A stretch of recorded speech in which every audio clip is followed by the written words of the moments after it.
Have you ever heard a child say, no one cares about me? They're not going to come here. They don't have better things to do. I'm not that important. It's a heartbreaking thing, but I've heard it. As a teacher at Wakefield High School, I've heard students just say that very same thing, that no one really cares about their education. No one is going to hold them accountable. Well, I'm here to propose a few things. My name is Trip Wilson. I'm a teacher at Wakefield High School. This is a school improvement plan and one area that I think is imperative for us moving forward, and that is a family and the student connection, this connection to the school. One of the things that I'm really in favor of is trying to do creative ways to make this, to bridge this gap between the child and the parent and ourselves. Um, we always bouncing ideas. What do we do? How do we make this better? How do we make this child more engaged? How do we get the parent engaged? These are some of the issues we deal with on a daily basis. We just recently had a Meet the Teacher night at our school, and I have over 75 kids in my class. Now, of that, maybe 7 parents came. That's like roughly 10%. That is not good. Out of the 2,500 students that we have, if you look at the totality of the school, the numbers are very small. Why? I don't know.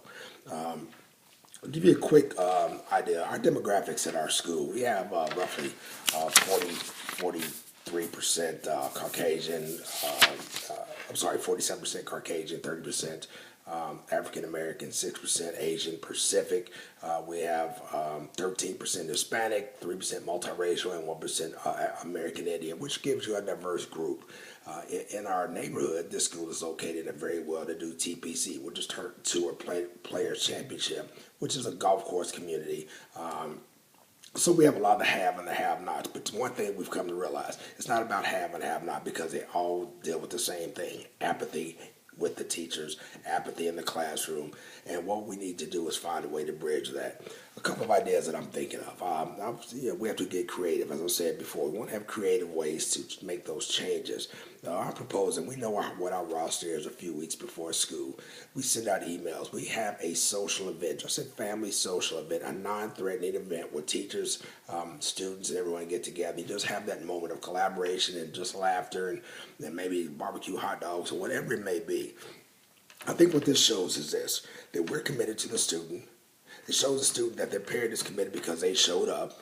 And then they see that we can start this relationship because everything for the child's success is going to take a partnership between the teacher and the parent for that child to get through. Some kids can fight through it, but in the most part, this would be imperative for the kids is to have this partnership.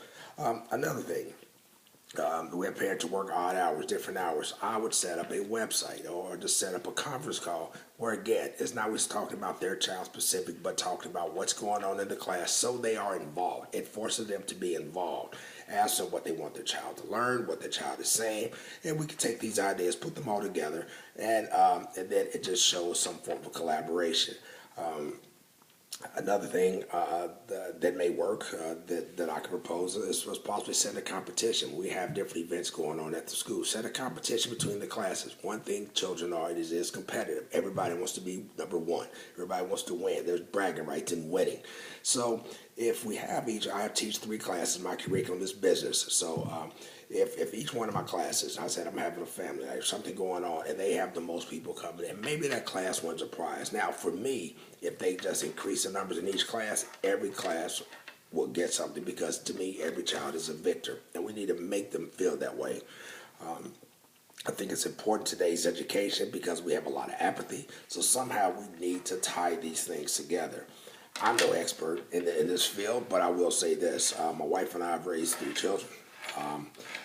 And they say that an expert is proficient, implies thorough competence derived from training and practice. Well, our practice was being involved in the school.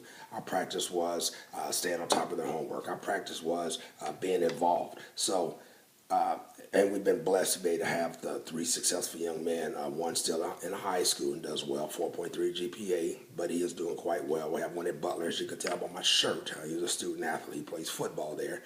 And I have one who went to Charlotte, and then he's in the Navy right now. And I'm just more proud of him than anything. And I really believe that parental involvement, the collaboration between the teacher, the student, and ourselves made a big difference. In today's society, we have to be a little creative. We have to be a little creative. We have to find ways to bridge those gaps. I am running out of time. I would love to continue to talk to you about this subject. It's maybe even a two-parter, who knows? But my challenge to the teachers, to the educators, my challenge to the parents, my challenge to the students, let's be creative. Let's form a partnership. Let's have a trifold partnership where we all work together for the betterment of that child. Because the last thing any of us wants to hear from a child is, why am I here? This doesn't matter. Remember, the voices of our youth are our future.